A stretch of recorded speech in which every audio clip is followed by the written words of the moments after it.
আমরা প্রশ্ন করব। আমাদের প্রশ্ন করার অনেক আগে আল্লাহ রাব্বুল আলামিন সূরা কামারের ভিতরে একটি প্রশ্নের জবাব 4 বার দিয়েছেন। আল্লাহ পাক বলেছেন, ওয়া লাকাদ ইয়াসসারনাল কুরআনা লিযিকর ফাহাল মিন মুদ্দাকির। আল্লাহ পাক বলেন, আমি আল্লাহ অবশ্যই কোরআনকে মুখস্থ করার জন্য আর কোরআন বোঝার জন্য মানুষের কাছে আমি সহজ করে দিয়েছি। ফাহাল মিন মুদ্দাকির, আছে কে কেউ এর থেকে উপদেশ গ্রহণ করার? 4 বার আল্লাহ পাক বলেছেন সূরা কামারের ভিতরে, অবশ্যই কোরআন আমি বোঝার জন্য সহজ করে দিয়েছি। সুবহানাল্লাহ বলেন। আমরা বুঝতে চাই না, তাহলে বুঝবো কি করে? বুঝতে চাইলেই তো আমরা বুঝতে পারবো, চেষ্টা করলেই বুঝতে পারবো। কোরআনে কারীমের এই সূরাটির দিকে লক্ষ্য করে আল্লাহ পাক বলছে, কাফেররা এটা বিশ্বাস করতো না। বিশ্বাস না করে তারা কি সব প্রশ্ন উঠাইতো, সেই প্রশ্নগুলো আল্লাহ পাক তুলে ধরেছেন। আরেকটি জিনিস লক্ষ্য করুন, আল্লাহর চাইতে শক্তিধর পৃথিবীতে কেউ আছে? আকাশে কেউ আছে? কোথাও কেউ আছে? কেউ নাই। আল্লাহরে অস্বীকার করছে একদল লোক, বলতেছে মানি না। আল্লাহ পাক ফেরেশতা পাঠায় দিলেন, ওদের গর্দান পিটাই ভেঙে দাও, আমারে মানে না কে? এইরকম কি আল্লাহ করছে? না, করেন নাই। ওরা বলে পরকাল মানি না, আল্লাহরে মানি না। আল্লাহ পাক কোরআনে যুক্তি দিয়েছেন আর নবী করিম সাল্লাল্লাহু আলাইহি ওয়াসাল্লামকে বলেছেন, ইন্নামা আনতা মুযাক্কিরুন লাস্তা আলাইহিম বিমুসাইতির। হে নবী, উপদেশক করে আপনাকে পাঠিয়েছি, আপনাকে লাঠি চার্জ করার জন্য পাঠাই নাই। আপনি দারোগা নন, আপনি প্রচারক। মানুষকে উপদেশ দিন সুন্দর সুন্দর ভাষায়, উদউ ইলা সাবিলি রাব্বিকা বিল হিকমাতি ওয়াল মাউইজাতিল হাসানা। মিষ্টি মিষ্টি ভাবে, সুন্দর ভাবে, সুকৌশলে মানুষকে ভালো ভালো কথাগুলি সুন্দর করে বুঝিয়ে দিন। সুবহানাল্লাহ বলেন। এখন এই কাফেররা বলছে পরকাল বুঝি না, এটা কেমনে হয়? আমরা অস্বীকার করি, মানি না। আল্লাহ পাক সাথে সাথে ফেরেশতা দিয়ে কারো ঘাড় মটকান নাই, কিন্তু পারতেন না? পারতেন না? আরে ভাই বলেন না কেন, পারত কি না? অবশ্যই পারতেন, কিন্তু তা করেন নাই। প্রত্যেকটি কথা যুক্তি দিয়ে, হাজারো যুক্তি দিয়ে আল্লাহ পাক বুঝাইছেন। সুবহানাল্লাহ। কাফেররা প্রশ্ন করল, তারা বলতো আমাদের এই জীবন শেষ, মৃত্যুর পরে আমাদের আর নতুন করে ওঠা লাগবে না। ওরা বলতো, ইন্না হাউলানি লায়াকুলুনা ইন হিয়া ইল্লা মাউতাতুনাল উলা ওয়া মা নাহনু বিমুনশারিন। তারা বলতো এই জীবনটাই আমাদের শেষ, এইখানে আমরা মৃত্যু ছাড়া, আমাদের এই জীবন ছাড়া আর কিছুই নাই, আর আমাদেরকে পুনরুত্থিত করা হবে না। পরিষ্কার তারা বলতো যে আমাদেরকে পুনরুত্থিত করা হবে না। এরপরে তারা আরো বলতো, মা নাদরি মাসসাআতু ওয়ান নাযুন্নু ইল্লা যান্না ওয়া মা নাহনু বিমুস্তাইকিনিন। ওরা বলতো কিয়ামত কি জিনিস তা আমরা জানি না, আমরা বুঝি না, আমরা শুধু অনুমান করি মাত্র, আর আমাদের বিশ্বাস হলো আমাদেরকে কখনোই উঠানো হবে না, পুনরুত্থিত আমরা হব না। প্রিয় ভাই সব, এইভাবে তারা পরকালকে অস্বীকার করার কথাগুলি তারা বলতো। কাফেরেরা প্রশ্ন তুলতো, আমরা আর আমাদের মৃত্যুর পরে আর আমাদেরকে জিন্দা করা হবে না। আখিরাতের জীবন সম্পর্কে কাফেরেরা আর বলতো, ওয়াকালু আইযা কুন্না ইযামান ওয়া রুফাতান আইন্না লামাবউসুনা খালকান জাদীদা। তারা বলতো যে আমরা মরে যাওয়ার পর আমাদের গোশতগুলি মিশে যাবে, হাড্ডি গুড্ডিগুলি পচে যাবে, এরপরে আমাদেরকে নতুন করে চিন্তা করা হবে। এটা মাথার মধ্যে ঢোকে না, কি আশ্চর্য ধরনের কথাটা হবে কি করে? কাফের বেঈমানেরা আরো নানা ধরনের প্রশ্ন তারা করত। তারা বলতো, আইযা মিতনা ওয়া কুন্না তুরাবান যালিকা রাজউন বাঈদ। আমরা মাটিতে মিশে যাব, তারপরেও কি আমাদেরকে চিন্তা করা হবে, আমাদেরকে আবার উঠানো হবে? এটা তো বুদ্ধির, এটা চিন্তার বাইরের কথা, এটা তো মানতে পারি না। আসলে কাফেরদের এই বক্তব্য অনুযায়ী পরকালের জীবন বুদ্ধি বহির্ভূত নয়। ওরা যে বলে যে এটা আমাদের বুদ্ধিতে কুলায় না, আসলে তারা বুদ্ধি খাটায় নাই। কাফের তো বুদ্ধি খাটায় নাই। যেমন আমাদের ইউনিভার্সিটিতে ঢাকা বিশ্ববিদ্যালয়ে একজন ছিল, হ্যাঁ আমি নাম নাই নিলাম, আপনারা তো বুঝে ভালাইছেন। সে কয় যে পরকাল বিশ্বাস করি না, বিয়ে টিয়া মানি না, মরা এটা হইতে পারে কিন্তু মরার পরে আরেকটা জীবন হবে, ওইখানে হিসাব হবে, বিচার হবে, এই সমস্ত মানি না। এর থেকে আমারে তোমরা, আমি মরার পর হ্যাঁ মানে গোসল করাইও না, কাফন পরাইও না, জানাজা মানাজা এগুলি আমি বিশ্বাস করি না। নাউযুবিল্লাহ।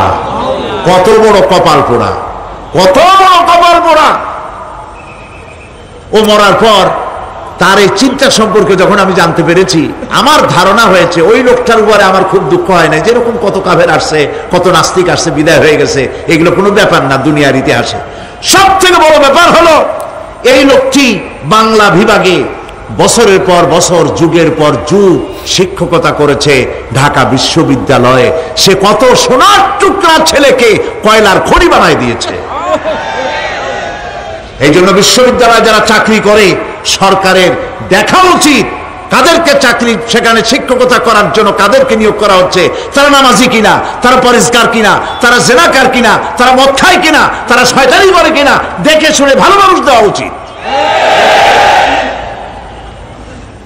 মরে গেল, তারপরে তাকে রাখা হলো ডায়াবেটিক সেন্টারের মারিচুয়ারি ডিপ ফ্রিজের মধ্যে।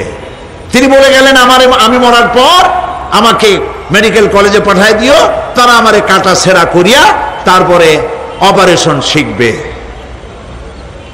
তো তার নসিহত অনুযায়ী তাই করা হলো, ওসিয়ত অনুযায়ী। যখন মেডিকেল কলেজের ছেলেরা টের পেল যে ওই নাস্তিকরে আনতেছে মেডিকেল কলেজে অপারেশন করে আমাদের শেখাবার জন্য, তারা বললো আল্লাহর হস্তে মাপ চাই, এই শয়তানের এদিকে আনবেন না। কারণ সারা জীবন সে আল্লাহরে মানে না, অস্বীকার করেছে। পরে কাটা ছিঁড়া করে আমরা যদি কিছু শিখি তো তাই দিয়া যে রুগী ভালো হবে বা অপারেশন করলে সেটাও মরবে। সুতরাং মাপ চাই, ফিরাও। ফিরাইয়া এখন ওইটার কি অবস্থা হয়েছে আমি জানি না, লেটেস্ট নিউজ জানি না কোথায় আছে। যদি এখন কবর তো কপালে হইল না, এখন যদি রাস্তাও ফালায় দেয়, আমাদের দেশে কুত্তাও খাবে না।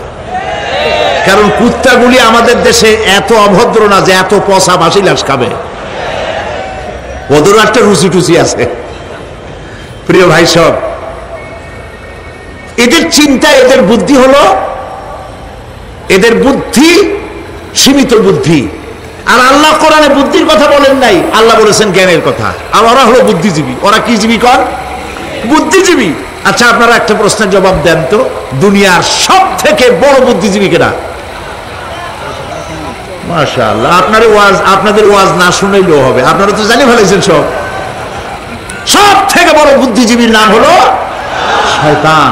আর সব থেকে বড় জ্ঞানীর নাম হযরত আদম আলাইহিস সালাম। মানুষের মধ্যে সর্বপ্রথম তাকে জ্ঞান দান করেছিলেন। সুবহানাল্লাহ। আল্লাহ পাক কোরআনের মধ্যে কোথাও বলেন নাই যে আমি বুদ্ধি দিছি। আল্লাহ পাক বলেছেন ওয়া আল্লামা আদামাল আসমাআ কুল্লাহা, আমি আদমকে সমস্ত জিনিসের জ্ঞান দিয়েছি, নামগুলো শিখাইছি। সুবহানাল্লাহ। ওয়ালাকাদ আতাইনা লুকমানাল হিকমা, আমি লোকমানকে জ্ঞান দান করেছি। ওয়ালাকাদ আতাইনা দাউদা ওয়া সুলাইমানা ইলমা, আমি দাউদ আর সুলাইমানকে কি দিছি? বুদ্ধি দিছি। কি দিছি? জ্ঞান দান করেছি। ইব্রাহিম আলাইহিস সালাম বলেছেন, হে আমার আব্বা, হে আমার পিতা, আমার কাছে এমন জ্ঞান এসছে যে জ্ঞান আপনার কাছে নাই। ফাত্তাবিউনি আহদিকা সিরাতান সাবিয়্যা, আপনি আমার অনুসরণ করেন, আমি আপনাকে সোজা রাস্তায় উঠায় দেব। সুবহানাল্লাহ। আমার কাছে এমন ইলম আসছে। কোরআনে কারীমে আল্লাহ রাব্বুল আলামিন বুদ্ধি শেখো, আল্লাহর কাছে বুদ্ধি কামনা করো, এটা তিনি এক জায়গাও বলেন নাই। বলেছেন আমার কাছে দোয়া চাও, রব্বি জিদনি ইলমা। পড়েন সবাই, রব্বি জিদনি ইলমা। আবার বলেন, রব্বি জিদনি ইলমা। আয় আল্লাহ তুমি আমার জ্ঞান বৃদ্ধি করে দাও। শয়তান ছিল বুদ্ধিজীবী, আদম আলাইহিস সালাম ছিলেন জ্ঞানী, শয়তান শুদ্ধা। আল্লাহ পাক যখন সকলকে বললেন উসজুদু লিআদামা, সবাই মিলে আদমরে সেজদা দাও, ফাসাজাদু, সবাই মিলে সেজদা করলো, ইল্লা মিস্টার ইবলিস সেজদা করলো না। আবা ওয়াস্তাকবারা ওয়া কানা মিনাল কাফিরিন, কপাল পুড়লো, জম্মের পোড়া। এখন ও যে বুদ্ধিজীবী, দুনিয়ার বড় বুদ্ধিজীবী, দেখেন অবস্থা। আল্লাহ পাক জিজ্ঞেস করলেন, ইবলিস রে, আমার হুকুমটা তুই মানলি না কেন? কোন জিনিস তোরে বাধা দিল আমার হুকুম অমান্য করতে, মানলি না কেন? ও তখন, ও তো বুদ্ধিজীবী, বুদ্ধির আশ্রয় নিয়েছে। সে বলছে, আল্লাহ পাক, এটা মানি নাই একটা বৈজ্ঞানিক কারণেই, একটি দার্শনিক কারণেই মানতে পারি নাই। কারণ হচ্ছে খালাকতানি মিন নার ওয়া খালাকতাহু মিন তিন, তারে বানাইছো মাটি দিয়া, আমারে বানাইছো আগুন দিয়া, আনা খায়রুম মিনহু, আমি ওর থেকে অনেক ভালো, নাউযুবিল্লাহ। কত বড় কপাল পোড়া। আগুনের গতি হলো ঊর্ধ্বমুখী, মাটির গতি নিম্নমুখী। ঊর্ধ্বগতি সম্পন্ন একটা জিনিসকে নিম্নমুখী জিনিসের সামনে মাথা নত করতে বলা তোমার একটা অবৈজ্ঞানিক অদার্শনিক হুকুম হয়ে গেছে, নাউযুবিল্লাহি মিন যালিক। আল্লাহ পাক বললেন, ইন্নাকা রাজিম, মরদুদ, বিতাড়িত, সব আমল বরবাদ করে দিলাম। দেখেন, অপরাধ শয়তান করেছে, অপরাধ আদম আলাইহিস সালাম করেছে। একজন অপরাধ করে শয়তান হয়ে গেল, আর একজন অপরাধ করে আল্লাহর পয়গম্বর হয়ে গেলেন। সুবহানাল্লাহ বলবেন না? কেন? কারণ হলো শয়তান বুদ্ধিজীবী, বুদ্ধির আশ্রয় নিল। আদম আলাইহিস সালাম তিনি বুদ্ধির আশ্রয় নেন নাই, তিনি আকলের, তার জ্ঞানের কাছে তিনি আশ্রয় নিয়েছেন। অর্থাৎ তিনি চিন্তা করতেছিলেন যে আল্লাহ পাক আমাকে নিষেধ করলেন একটা গাছের কাছে যেতে, আমিও গেলাম, বউও গেল, যা নিষেধ করলেন সেটা করলাম। এখন যদি আল্লাহ আমারে প্রশ্ন করেন যে আমার হুকুম অমান্য করলা কেন, কি জবাব দেব? আদম আলাইহিস সালাম জবাব খুঁজে পাচ্ছিলেন না। কিন্তু আমি ওই আয়াত তেলাওয়াত করার পর সর্বপ্রথম সেই ছাত্র জীবনে আমি চিন্তা করলাম জবাবটা একটা দিতে উনি পারতেন। ছাত্র মানুষের মধ্যে তো নানান চিন্তা আসে, তা আমার চিন্তা আসলে উনি একটা জবাব তো দিতে পারতেন, আমাদের আবাল বাসার একটা জবাব তো দিতে পারতেন, এই যে আল্লাহ পাক সবই ঠিক আছে, অপরাধ আমি করেছি, ভুল আমি করেছি, কিন্তু আমার এটা জানতে ইচ্ছে হয় জান্নাতের সমস্ত নাজ নেয়ামত আমার জন্য তুমি জায়েজ করে দিলা, যে গাছটার কাছে যাওয়া যাবে না, ফল খাওয়া যাবে না, এরকম একটা গাছ জান্নাতের মধ্যে বানাইয়া আমার বিপদে ভালাইলা কেন? এরকম একটা জবাব তিনি দিতে পারতেন, কিন্তু তিনি দেন নাই। কারণ তিনি বুঝতে পেরেছেন মহাশক্তিধর আকাশ আর জমিনের মালিক আল্লাহ রাব্বুল আলামিনের সামনে আর্গুমেন্ট চলে না, তার সামনে আর্গুমেন্ট চলে না, সারেন্ডার চলে, আত্মসমর্পণ করা চলে। হযরত আদম আলাইহিস সালাম কোন আর্গুমেন্টের কাছে গেলেন না, কেঁদে কেঁদে অস্থির হয়ে যাচ্ছেন। আল্লাহ রাব্বুল আলামিন যখন প্রশ্ন করবেন, আদম রে, আমার হুকুম ভাঙলি কেন, অমান্য করলি কেন, কি জবাব দেব? আর ঠিক সেই মুহূর্তেই রব্বুল আলামিন প্রশ্ন করলেন, আদম রে, আমার হুকুম অমান্য করলে কেন?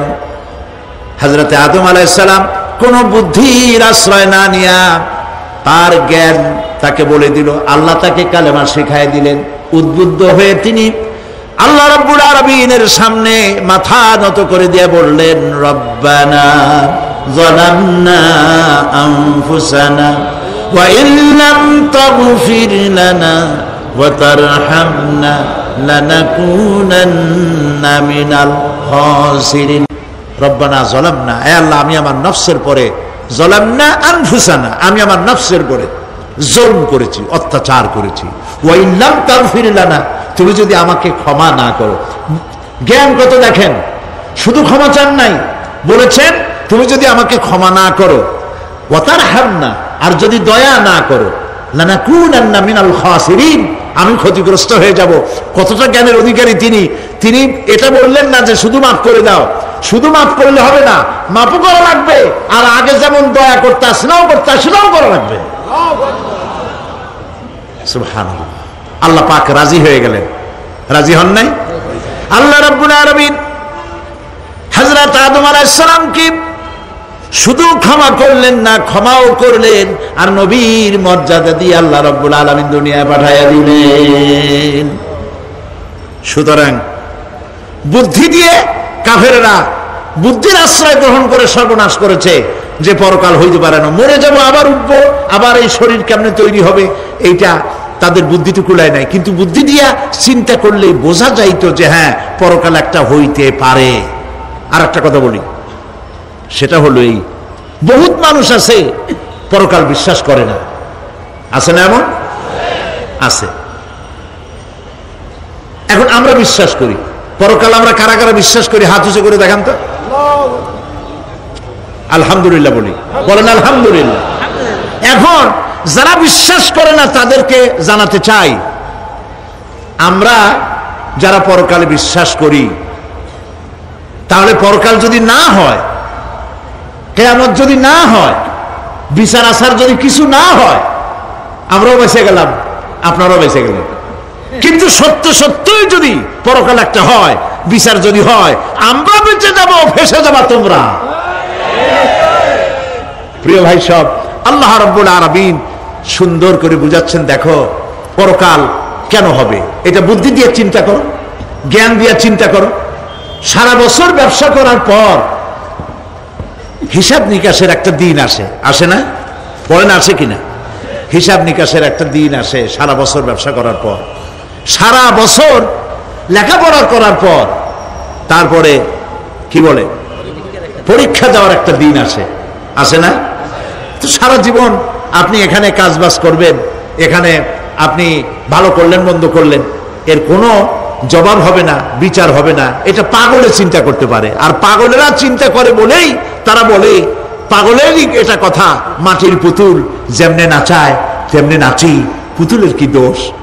মরে দেখেন, এই গান যারা বিশ্বাস করে, মরে দেখেন অবস্থাটা কি হয়। ফেরেশতারা আসা ধোপায় যেমন কাপড় আশ্রায়, ওই রকম ঠ্যাং ধরিয়া কবরের মধ্যে আশ্রাবে, আর বলবে যেমনে আশ্রায় তেমনি আশ্রাই, ফেরেশতার কি দোষ। কাজে এই পৃথিবী শেষ কথা নয়, মৃত্যু অবধারিত, মরা লাগবে না।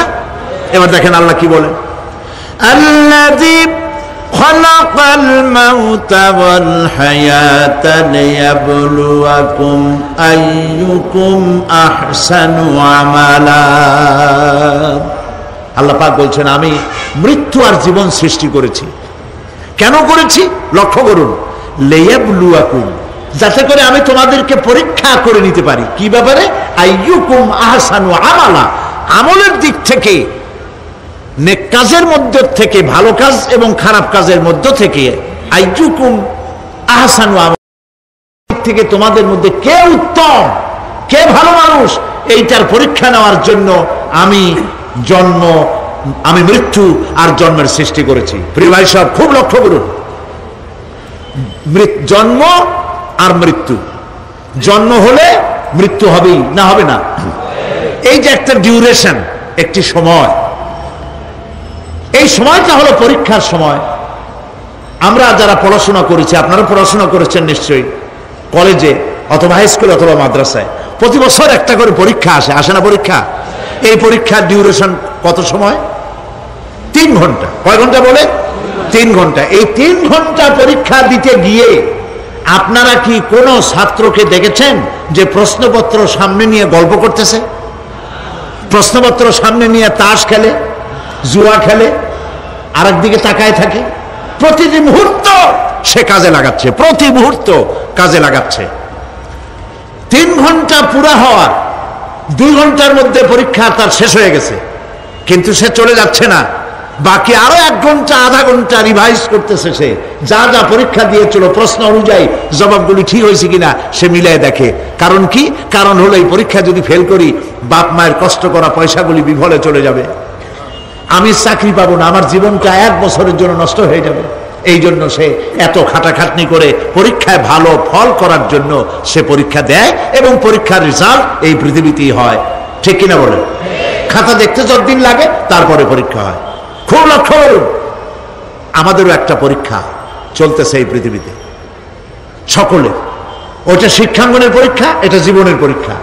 এই যে ওর পরীক্ষার ডিউরেশন, সময়কাল 3 ঘন্টা, আর আমাদের পরীক্ষার, সমস্ত মানুষের পরীক্ষার সময়কাল হলো জন্ম থেকে শুরু করে মৃত্যু পর্যন্ত। এর মধ্যে বালেগ হওয়া পর্যন্ত সময়টা কনসিডারেবল, ক্ষমার যোগ্য। 15 বছর 12 বছর বালেগ হইতে যে কয় বছর লাগছে, এইটা যা করছেন যা বলছেন সব মাপ। কিন্তু বালেগ হওয়ার পরের থেকে নিয়ে মৃত্যু পর্যন্ত যা যা করবেন সমস্ত কাজের হিসাব আল্লাহর কাছে দিতে হবে। একটা প্রশ্ন করি আপনাদের কাছে, রাগ করবেন না তো?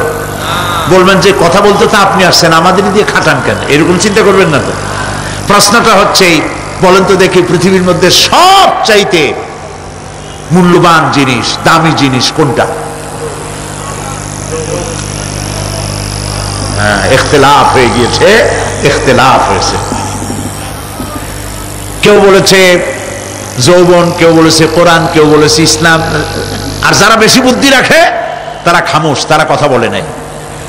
কোনটা কইয়া কোন জ্বালা চুপ করে থাকাই ভালো। সব থেকে মূল্যবান জিনিসের নাম সময়। সব থেকে মূল্যবান জিনিসের নাম কি? এবার বলেন, এই পৃথিবীর মানুষ সব থেকে অপচয় করে কোন জিনিসে? সময়। সময়ের অপচয় আমরা যা করি। বাড়িতে আজকে রাত্রে ক্যালকুলেটর, কম্পিউটার, ক্যালকুলেটর না থাকে যদি কাগজ কলম হাতে নেন। জীবনের 15 বছর বাদ দেন, এখন আপনার বয়স এখন যা, এই বয়সে প্রতিদিন ওই যৌবন প্রাপ্তির পর থেকে নিয়ে এই পর্যন্ত প্রতিদিন টেলিভিশনের সামনে নাটক দেখার জন্য, সিনেমা দেখার জন্য, ন্যাশনাল জিওগ্রাফি দেখার জন্য, ডিসকভারি দেখার জন্য, স্পোর্টস দেখার জন্য প্রতিদিন কয় ঘন্টা টিভির সামনে আপনি বসেন। এরপরে আপনি এগুলিকে সপ্তাহে কয় ঘন্টা হয়, মাসে কয় ঘন্টা হয়, বছরে কয় ঘন্টা হয়। বয়স এখন আপনার 50 বছর, 15 বছর বাদ দেন 35 বছর। হিসাব করেন কয় বছর আপনি টেলিভিশনের সামনে বসা ছিলেন। আমার কথা কি মাথায় ঢুকছে? কয় বছর টেলিভিশন আর সিনেমা হলে বসা ছিলেন? চায়ের দোকানে গল্প করতে গিয়ে, আড্ডা মারতে গিয়ে কতটা সময় নষ্ট করেছেন? রবীন্দ্রনাথ, যতীন্দ্রনাথ, যোগীনাথ, তারপরে শরৎচন্দ্র, এই সমস্ত এই নাম মনে আসলো। কবি, সাহিত্যিক, ঔপন্যাসিক, নাট্যকার, তাদের বইপত্র, গল্পের বই, ভূতের গল্প, এই সমস্ত গল্পের বই পড়িয়া জীবনে কতটা সময় নষ্ট করেছেন। সবগুলি এক জায়গায় করেন, সবগুলি এক জায়গায় করেন। এরপরে আপনার চোখ ছানা বড় হয়ে যাবে, দেখতে পাবেন আপনার জীবনের উল্লেখযোগ্য 35 বছরের কম করে হলেও 20 বা 25 বছর অপচয় হয়ে গেছে, নষ্ট হয়ে গেছে। ইন্না লিল্লাহি ওয়া ইন্না ইলাইহি রাজিউন। জীবনের সব থেকে মূল্যবান সময়গুলি নষ্ট করে ফেলেছি আমরা। আল্লাহ পাক বলেছেন, পরীক্ষা নেওয়ার জন্যই এই পৃথিবীতে দিয়েছিলাম। এখন ওর পরীক্ষার, ছাত্রের পরীক্ষার সময় 3 ঘন্টা, রেজাল্ট আউট হবে এখন। আর আপনার আমার পরীক্ষা মৃত্যুতে, জন্ম থেকে শুরু মৃত্যু পর্যন্ত, কিন্তু রেজাল্ট এখানে আউট হবে না। রেজাল্ট আউট হবে কোথায়? কিয়ামতের দিন। কোথায় হবে? হতেই হবে কিয়ামতের দিন। সেদিন এই পৃথিবীতে যারা ভালো কাজ করবে, ভালো কাজের জন্য আল্লাহ পুরস্কার দিবেন, আর মন্দ কাজ যারা করবে তাদের জন্য তিরস্কার তারা পাবেই। এই জন্য বিচার, কিয়ামত হওয়া, বিচার হওয়া, এটা বিবেকের দাবি, এটা জ্ঞানের দাবি। যারা বুদ্ধিজীবী দাবি করে, কপাল পোড়া, এরা এটা বোঝে না, এদের মাথার মধ্যে এটা ঢোকে না। ঠিক কিনা বলে? প্রিয় ভাই সব, কিয়ামত হবে এবং কিয়ামতে আল্লাহর দরবারে আমাদের সকলকে উঠতে হবে, এতে কোনো সন্দেহের অবকাশ নেই। এবার দেখেন আল্লাহ পাক এবার যুক্তি দিয়ে বুঝাচ্ছেন। সুবহানাল্লাহ বলেন। তোমরা যারা বলো যে মরে যাব, পচে যাব, মাটির সাথে মিশে যাব, আবার জিন্দা হবো কেমনে? আল্লাহ বলে, কেমনে জিন্দা হবা বুঝাই। সুবহানাল্লাহ বলেন। আল্লাহ রাব্বুল আলামিন বলেন, আল্লাহুল্লাযী আরসালার রিয়াহা ফাতুসিরু সাহাবা فسقناه إلى بلد ميت فأحيينا به الأرض بعد موتها كذلك النشور। আল্লাহ পাক বলেন, লক্ষ্য করে দেখো, সমুদ্রের লবণাক্ত পানিগুলি বাষ্পীয় আকারে মেঘমালায় পরিণত করে দেই, আর বাতাসকে হুকুম করি মেঘটাকে টেনে নিয়ে যাও, অমুক জায়গায় আল্লাহ যেখানে বৃষ্টি দিতে চান বাতাস মেঘকে ঠেলে নিয়ে সেখানে নিয়ে আসে। বৃষ্টির পানিগুলি পড়ল, আল্লাহ পাক বলেন আকাশের সেই বৃষ্টির পানি দিয়া মরা জমিনকে আমি জিন্দা করে দিলাম। ফাআহিয়ানা বিহিল আরদা বাদা মাউতিহা, এই মৃত্যু জমিনকে আমি জিন্দা করলাম। সেখানে তুমি বীজ বপন করলে, সেই বীজগুলি বীজের মাথা ফাটাইয়া চারাগুলি কে বাইর করে দিল? মাটির আস্তরণ, মাটির আস্তরণের মধ্যে কদুর বিচি, লাউর বিচি। আপনারা কদু কর না লাউ বলেন? যেটাই হোক বুঝলেই হইল, কদু অথবা লাউ একই কথা। অথবা যে কোনো শাক সবজি, উদ্ভিদ, এর চারা, এর বীজ মাটিতে দেওয়া হলো। মাটিটা ফেটে চারা যে পাতা দুটো বেরিয়ে আসলো, এই পাতা কি শক্ত না নরম? তাহলে মাটিটা ফাটাইয়া পাতা দুটো বাইর করে দিল কে? সুবহানাল্লাহ বলে। রব্বুল আলামিন দৃষ্টান্ত দিয়ে বুঝাচ্ছেন, আলাম ইয়াকুন নুতফাতাম মিন মানিয়্যিন ইউমনা সুম্মা কানা আলাকাতান ফাখালাকা ফাসাওয়া ফাজআলা মিনহু যাওজাইনি যাকারা ওয়াল উনসা। আল্লাহ পাক বলেন মানুষকে নিকৃষ্টতম মাতৃগর্ভে নিক্ষিপ্ত এক ফোঁটা পানি ছিল না, আমি তার থেকে আকার আকৃতি দিয়ে সুগঠিত করে মানুষের আকার দান করেছি। আর মায়ের পেটের ভিতরে আমি নারী আর পুরুষ বানাইছি, কন্যা সন্তান এবং পুত্র সন্তান বানাইছি। সুবহানাল্লাহ। এখন মানুষে কয় যে আমরাও পারি। এই যে ক্লোনিং সিস্টেম একটা শুরু হয়েছে, শুনছেন আপনারা? কথা না কইলে বুঝি কি? ক্লোনিং পদ্ধতি। এটি ক্লোনিং পদ্ধতি বিজ্ঞানীরা যারাই কাজটা করতেছে তারা বিশ্ব সভ্যতাকে বিনষ্ট করার একটি মারাত্মক কাজে তারা হাত দিয়েছে। ক্লোনিং পদ্ধতিতে যে যা কিছু তৈরি হয়, এর আগে ভেড়ার বাচ্চা হয়েছে, ছাগলের বাচ্চা বানাইছে, সেগুলি তার মায়ের মতোই হয়েছে অথবা পিতার মতো হয়েছে।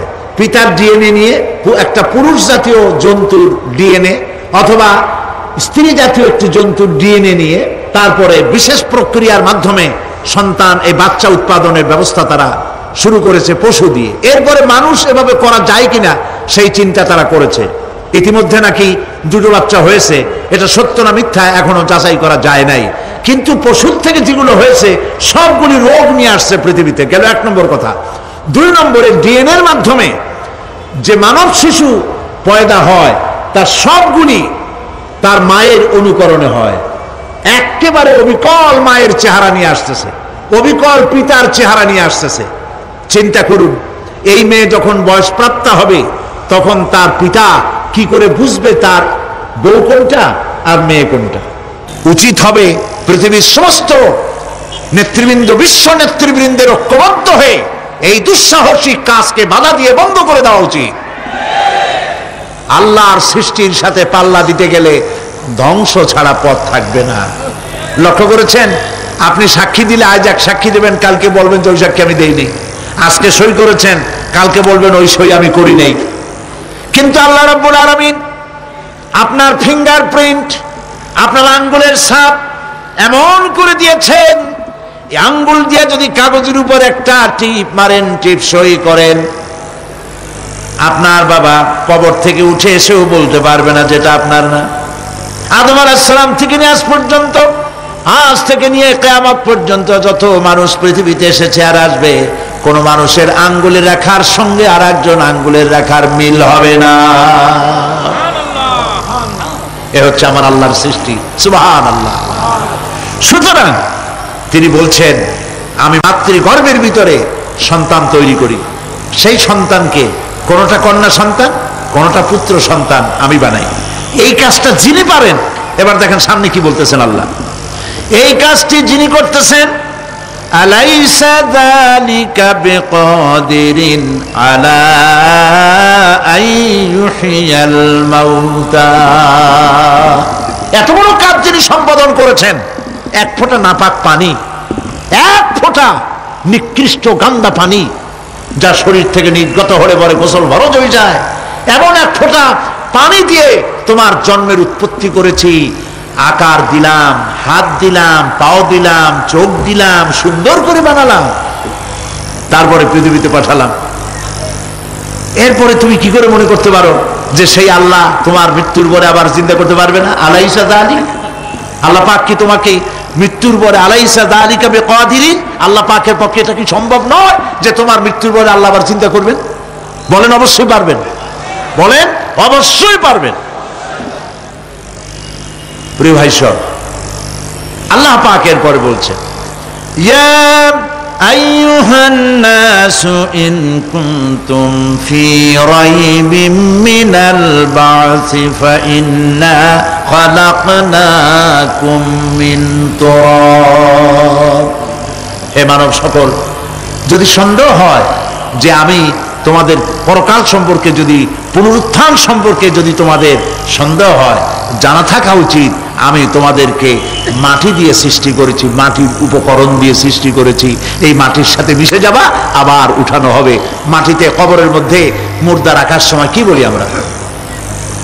মিনহা খালাকনাকুম ওয়া ফিহা নুঈদুকুম। পড়েন সবাই, মিনহা خلقناكم وفيها نعيدكم ومنها نخرجكم تارة أخرى। মাতৃগর্ভের ভিতরে মানুষকে আল্লাহ রাব্বুল আলামিন হাত পাও চক্ষু কর্ণনাসিকা দিয়ে সুন্দর করে মায়ের পেটের ভিতরে বানায়া এই পৃথিবীতে আল্লাহ পাক পাঠায় দেন। আর আল্লাহ পাক বলেন, সুম্মা নুখরিজুকুম তিফলা, বাচ্চার আকারে মায়ের পেট থেকে বের করে দিলাম। যে আল্লাহ রাব্বুল আলামিন এইভাবে করে তোমাদেরকে সৃষ্টি করেন। যালিকা বিআন্নাল্লাহা হুয়াল হক, জেনে রাখো এসব কিছু এই জন্যই ঘটে যেহেতু আল্লাহ রাব্বুল আলামিন, আল্লাহ তাআলা মহা সত্য, তিনি যা বলেন তাও সত্য, তার কথার মধ্যে কোনো রকমের বৈপরীত্য নাই। ব্যারোমিটার যন্ত্র আছে, যে যন্ত্রের মাধ্যমে আবহাওয়া মাপা হয়, বৃষ্টি হবে কি হবে না, ঝড় হবে কি হবে না, জলোচ্ছ্বাস হবে কি হবে না, এগুলি ব্যারোমিটার যন্ত্র দিয়া, আবহাওয়া মাপা যন্ত্র দিয়ে তারা মাপে। কিন্তু আপনারা কি কখনো শুনেছেন যে রেডিও টেলিভিশনে বলা হয়েছে সন্দ্বীপ, কুতুবদিয়া, হাতিয়া, সেন্ট মার্টিন এবং বাঁশখালী, আর কি কোন দু একটার নাম, কক্সবাজার, পতেঙ্গা ইত্যাদির উপর দিয়ে 280 মাইল স্পিডে ঝোড়ো হাওয়া প্রবাহিত হবে। আগামীকাল 30 ফিট উঁচু হয়ে জলোচ্ছ্বাস হবে, এরকম কথা বলে কেউ? কি বলে? হইতে পারে, হইতে পারে, বজ্র সহ বৃষ্টিপাত হতে পারে। এবার কোরআন শরীফ দেখুন তো, কোরআন শরীফে কোথাও আছে পরকাল হইলেও হইতে পারে, কবর আযাব এটাও হয়তো হইতে পারে, জান্নাত আর জাহান্নাম থাকতেও পারে, এরকম কথা আছে? সব কথা ডাইরেক্ট,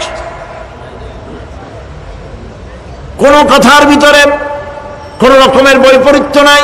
আল্লাহ রাব্বুল আলামিন বলেছেন, ইযাস সামাউ ফাতারাত, আকাশসমূহ যখন বিদীর্ণ হয়ে যাবে, ওয়া ইযাল কাওয়াকিবু তাসারাত, আর যখন তারকাসমূহ বিক্ষিপ্ত হয়ে পড়বে, ওয়া ইযাল কুবুরু বুসিরাত, আর যখন কবরের ভিতরে যা কিছু আছে সব উদ্গীরণ করে দেওয়া হবে।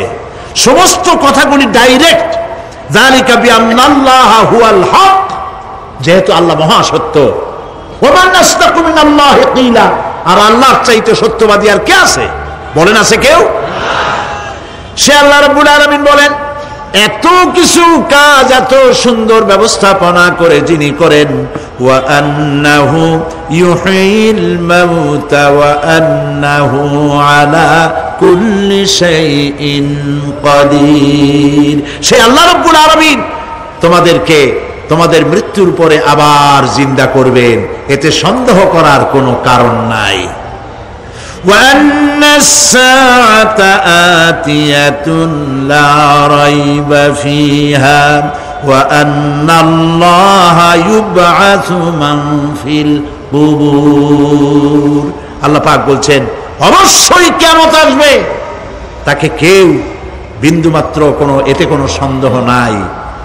আর ওয়া আন্নাল্লাহা ইউবআসু মান ফিল কুবুর, আর আল্লাহ পাক অবশ্যই কবরে যা কিছু আছে সব বের করে নিয়ে আসবেন। কান্নাহুম জারাদুম মুনতাশির, যেমন আপনারা দেখছেন কিনা এই যে যখন বন্যা বলে, পানি টানি যখন ওঠে, বন্যা না কি বলে, তুফান, বন্যা ইত্যাদি যখন হওয়ার সম্ভাবনা হয়, তখন মাটি থেকে, গ্রাম্য পরিবেশে দেখা যায় মাটি থেকে পোকামাকড়গুলি এভাবে উঠতে থাকে। দেখছেন না আপনারা? দেখছেন কিনা? পাখাওয়ালা পিঁপড়াগুলি এইভাবে সব উঠতে থাকে। কান্নাহুম জারাদুম মুনতাশির, এইভাবে করে পোকামাকড় পতঙ্গগুলি যেভাবে মাটি থেকে উদ্গত হতে থাকে, সমস্ত খবরগুলি থেকে মানুষগুলি এভাবে উদ্গত হয়ে যাবে। তবে হ্যাঁ, আপনারা একটা প্রশ্ন করতে পারেন যে কবর দিয়ে সব উঠবে, কিন্তু যে মানুষের বাগে খাইছে তার কি হবে? যে মানুষ আগুনে পড়ে গেছে তার কি হবে? যে নদীর মধ্যে ডুবে গেছে তার কি হবে? যে কুমিরের পেটে চলে গেছে তার কি হবে? এরকম একটা প্রশ্ন আপনারা করতে পারেন। কবর কাকে বলে সেটা আমাদের জানতে হবে। কবর শুধু মাটির গর্তটাকেই কবর বলা হয় না, এটি আলমে বারজাখ, এটি পর্দা, এটা জবনিকা। মৃত্যুর পরের জীবনটাই হলো আলমে আখিরাত পর্যন্ত যাইতে যে জীবনটা লাগে, যে একটি সময় আছে, এই সময়টার নামটাই হলো কবর। সেটা গর্তের মধ্যে হইতে পারে, মাটির মধ্যে, সেটা বাঘের পেটে হতে পারে, সেটা কুমিরের পেটে হতে পারে, সেটা পানিতে পচে যেতে পারে, এটা কোনো বিষয় না। আল্লাহ পাক উঠাতে চাইবেন এবং সমস্ত কিছুকে কিয়ামতের দিন আল্লাহ রাব্বুল আলামিন তার দরবারে হাজির করবে। তাহলে আমরা বুঝতে পারলাম যে কিয়ামত যে হবে এই ব্যাপারে কোনো সন্দেহের অবকাশ নাই। এখন ওই কিয়ামতের দিন আল্লাহ রাব্বুল আলামিন আমাদের বিচার নেবেন, হিসাব করবেন। দুনিয়ায় যে পরীক্ষা দিয়েছিলাম, এই পরীক্ষায় যদি কেউ একবার ফেল করেন, আর একবার পরীক্ষা দিয়ে পাস করার সুযোগ আছে, আরো একবার যদি ফেল করে আবার পরীক্ষা দিয়ে পাস করার সুযোগ আছে। 10 বার পরীক্ষা দিবেন, 10 বার ফেল করবেন, 100 বার পরীক্ষা দিবেন, 100 বার ফেল করবেন, তারপরেও আবার পরীক্ষা দেওয়ার সুযোগ আছে। কিন্তু কিয়ামতের ময়দানে যদি কোনো মানুষ তার জীবনের পরীক্ষায় যদি ফেল করে, দ্বিতীয়বার পরীক্ষা দিয়া পাস করার আর কোনো সুযোগ নাই। এই পৃথিবীতে জজ কোর্টে কেউ হেরে গেল, হাইকোর্টে আপিল করার সুযোগ আছে। হাইকোর্টে যদি হেরে যায়, সুপ্রিম কোর্টে কেস করে জেতার সুযোগ আছে, আপিল করার সুযোগ আছে। সুপ্রিম কোর্টেও হেরে গেল, প্রেসিডেন্টের কাছে জীবন ভিক্ষা চাওয়া যাইতে পারে। কিন্তু কিয়ামতে আখিরাতে আদালতে ওই জায়গায় মানুষ যদি একবার তার জীবনের মামলায় হেরে যায়, দ্বিতীয়বার আপিল করার আর কোনো জায়গা নাই। কঠিন জায়গা, সেই জায়গা হবে এবং সেখানে সবাইকে উঠতেই হবে। সুতরাং এই যে প্রশ্ন করা হয় যে এই কিয়ামত কবে হবে, এটা বিশ্বাস করি না, হ্যান ত্যান ইত্যাদি, মরলে আবার জিন্দা করবে কে, এইসব প্রশ্নের কোনো দাম নাই। আল্লাহ পাক এই ব্যাপারে আরেকটি কথা বলছেন, ইয়াসআলুনাকা কাআন্নাকা হাফিয়ুন আনহা কুল ইন্নামা ইলমুহা ইনদাল্লাহ ولكن أكثر الناس لا يعلمون। হে নবী, এরা আপনার কাছে এই প্রশ্নটা করে এইভাবে যে কিয়ামত কবে আসবে, মনে হয় যেন আপনি এটা জানেন। এই ইলম কিয়ামত কবে হবে মনে হয় যেন আপনি এটা জানেন, সেই জন্য তারা এই প্রশ্নটা করছে। আসলে কুল ইন্নামা ইলমুহা ইনদাল্লাহ, কিয়ামত কবে হবে এটা কে জানেন? ওয়ালাকিন্না আকসারান নাস লা ইয়ালামুন, অবশ্যই অধিকাংশ মানুষেরা এটা জানে না। কিয়ামত কবে হবে এটা একমাত্র আল্লাহ পাক জানেন। পরকালের জীবন যে হবে এতে কোনো সন্দেহ নাই, সেই ব্যাপারে আল্লাহ পাক বলছেন, আআনতুম আশাদ্দু খালকান আমিস সামাউ বানাহা, তোমরা যে পুনরুত্থান সম্পর্কে অস্বীকার করো, এবার চিন্তা করো, তোমারে বানানো কঠিন না ওই মহা আকাশটা বানানো কঠিন? কোনটা কঠিন বলেন না আপনারা, কোনটা কঠিন? আপনারা একটু তাকায় দেখেন তো, এই যে বিশাল প্যান্ডেল, এই প্যান্ডেলে খুঁটি আছে না নাই? আছে কিনা? কতগুলা খুঁটি গুনতে আপনার আধা ঘন্টা খানেক সময় লাগবে, ঠিক না? এই একটা প্যান্ডেল বানাতে যদি এতগুলি খুঁটি লাগে, তাহলে বিশাল আকাশে যদি এইরকম খুঁটি লাগতো আকাশটারে ঝুলায় রাখার জন্য, তাহলে চিন্তা করেন তো, খুঁটির জ্বালায় গাড়ি চালানো যাইতো? আছে কোনো খুঁটি? জোরে বলেন, আছে? নাই। ওই আকাশটাকে আল্লাহ পাক বলছেন, আনতুম আশাদ্দু খালকান আমিস সামাউ বানাহা, তোমারে বানানো কঠিন না ওই বিশাল আকাশ বানানো কঠিন? কোনটা কঠিন ছিল? তো ওই আকাশটা বানানোই তো আল্লাহ পাকের কাছে সহজ হয়ে গেছে। তাহলে তোমারে একবার বানাইয়া যে একবার বানাতে পেরেছেন তিনি আবার জিন্দা করতে পারবেন না, এই চিন্তা কেন করো?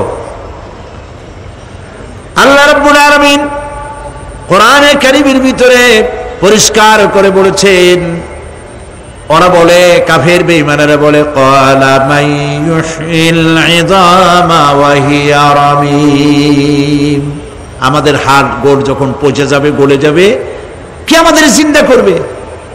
জবাবে আল্লাহ পাক বলেন, হে নবী আপনি বলুন, কুল ইউহয়িয়াল্লাযী আনশাহা আউওয়ালা মাররা, আপনি বলে দিন যে আল্লাহ রাব্বুল আলামিন একবার তোমাকে সৃষ্টি করেছেন, প্রথমবার যিনি সৃষ্টি করেছেন, দ্বিতীয়বার মৃত্যুর পরে আবার তিনি জিন্দা করবেন। কেন বিশ্বাস করো না? সুতরাং এই যে আল্লাহ পাক মানুষকে জীবন দিয়েছেন, এই জীবনের পরে মৃত্যু, মৃত্যুর পরে আবার আমাদের সকলকে উঠতে হবে এবং আল্লাহ পাকের দরবারে আমাদেরকে উপস্থিত হতে হবে। এই কথাগুলি যারা অস্বীকার করে, পরকাল যারা মানে না, তাদের সম্পর্কে আল্লাহ পাক বলছেন, والذين كذبوا بآياتنا ولقاء الآخرة حبطت أعمالهم, আল্লাহ পাক বলেন যারা পরকালকে অস্বীকার করেছে, আখিরাত যারা মানে না, তাদের জিন্দেগীর সকল আমলগুলিকে আল্লাহ পাক বরবাদ করে দিবেন। পরকালের বিশ্বাসের উপরে ভিত্তি করেই মানুষের চরিত্র ভালো হইতে বলেন পারে। একটা দৃষ্টান্ত দেই, একটা দৃষ্টান্ত।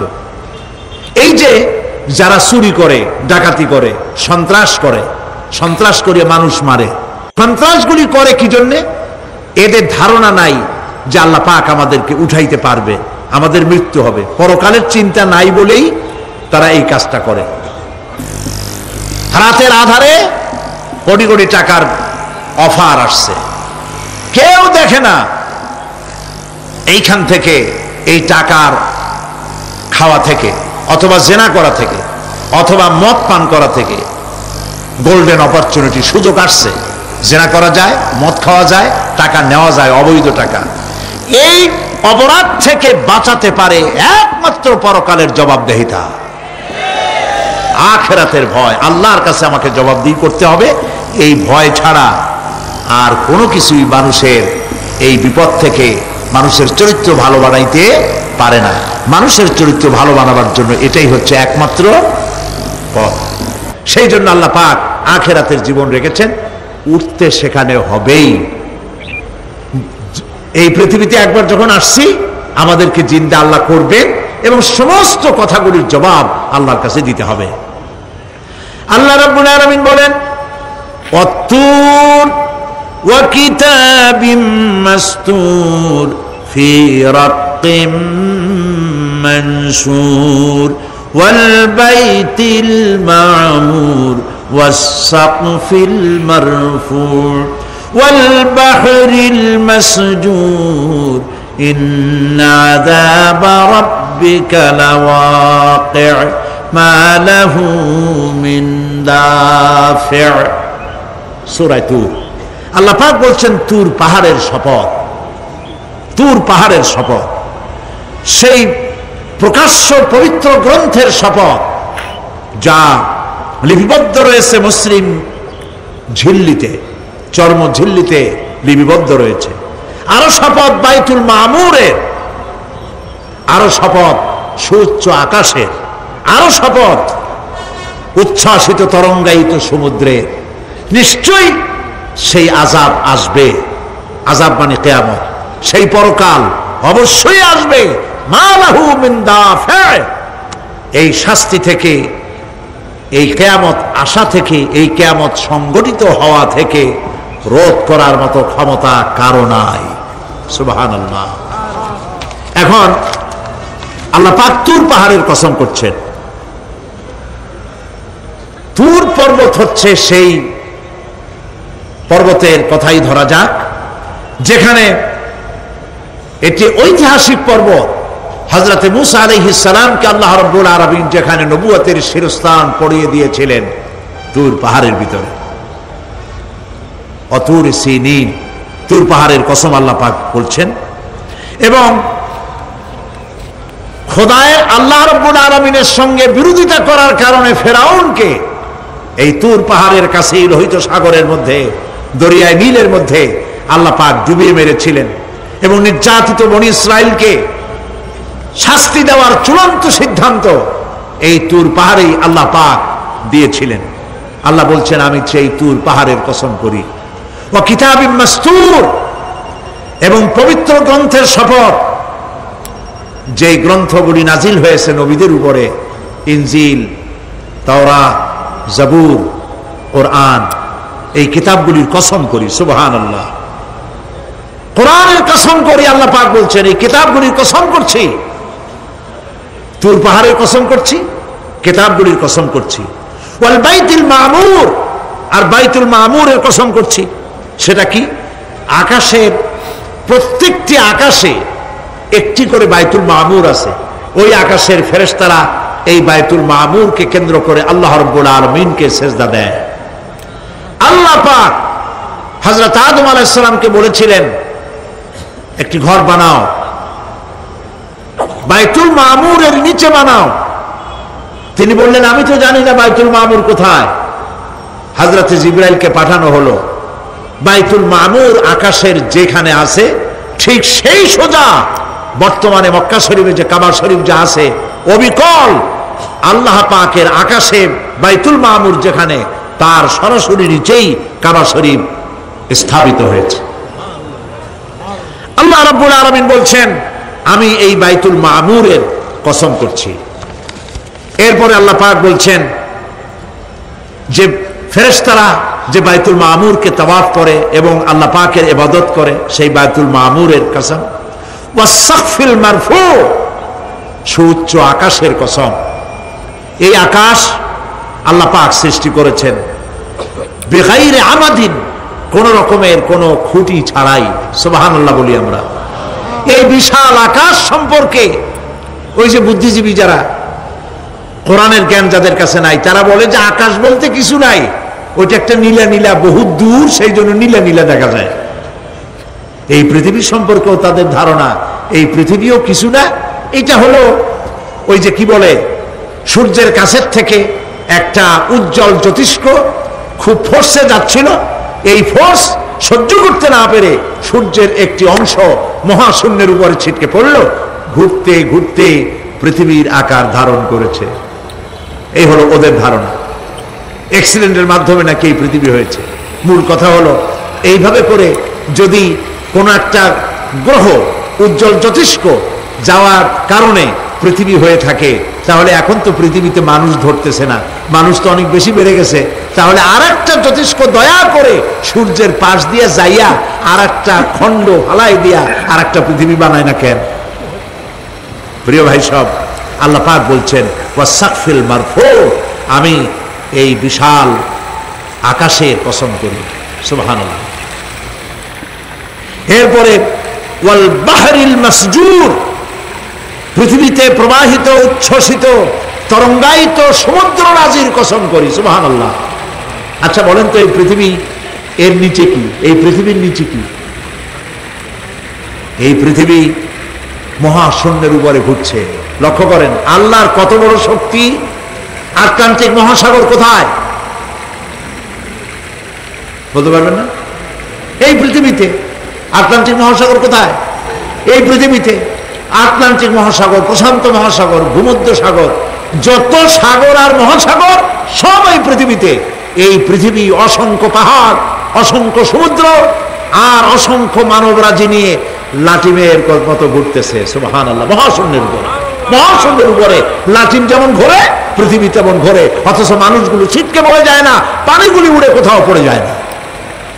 সুবহানাল্লাহ বলতে ইচ্ছে করে না। আল্লাহ রাব্বুল আলামিন সূরা ইয়াসিনের মধ্যে বলেছেন, লাশ-শামসু ইয়ানবাগি লাহা আন তুদরিকাল কমারা ওয়ালাল লাইলু সাবিকুন নাহার ওয়া কুল্লুন ফি ফালাকিন ইয়াসবাহুন। সূর্য চন্দ্রের অধিকার নষ্ট করতে পারে না।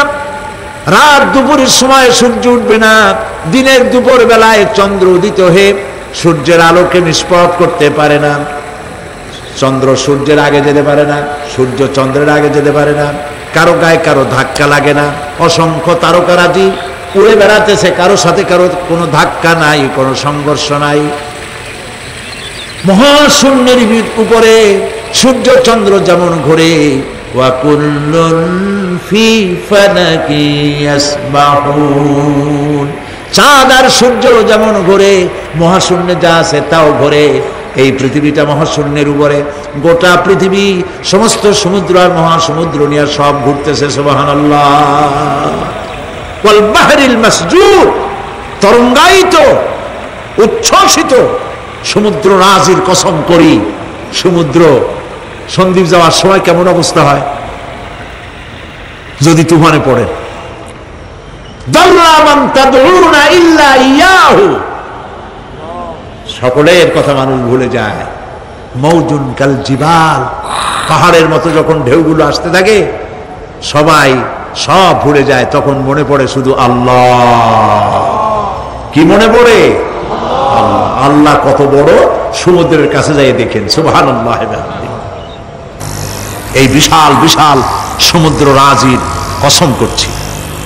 এতগুলি কসম করে আল্লাহ পাক কোরআনে কারীমের মধ্যে বলছেন, দেখো এই সব জিনিসগুলি আমি সৃষ্টি করেছি, আর এই জিনিসগুলির কসম করে বলছি সেই পরকাল অবশ্যই অনুষ্ঠিত হবে, সেই আযাব আসবে। কেউ এই পরকাল অনুষ্ঠিত হওয়া থেকে কেউ ফিরাইয়া রাখতে পারবে না। এখন তোমরা প্রশ্ন করতেছো, আল্লাযী ফীহি আল্লাযী হুম ফীহি মুখতালিফুন, এই ব্যাপারে তোমরা ইখতিলাফ করতেছো, মতবিরোধ করতেছো, ঠাট্টা করতেছো, বিদ্রূপ করতেছো। কাল্লা সায়ালামুন, অবশ্যই তোমরা জানতে পারবে। সুম্মা কাল্লা সায়ালামুন, অবশ্যই তোমরা জানতে পারবে সেই পরকাল হবে, এতে কোনো সন্দেহ নাই। সুবহানাল্লাহ। রব্বানা যালামনা আনফুসানা ওয়া ইন লাম তাগফির লানা ওয়া তারহামনা লানাকুনান্না মিনাল খাসিরিন। রব্বানা লা তুযিগ কুলুবানা বা'দা ইয হাদাইতানা ওয়া হাব লানা মিন লাদুনকা রাহমাতান ইন্নাকা আনতাল ওয়াহ্হাব। আয় আল্লাহ তাআলা, দীর্ঘক্ষণ ধরে তোমার কোরআনের কথা শুনে তোমার দরবারে হাত তুলেছি, দয়া করে মেহেরবানি করে আমাদের জিন্দেগির গুনাহ খাতাকে মাফ করে দাও।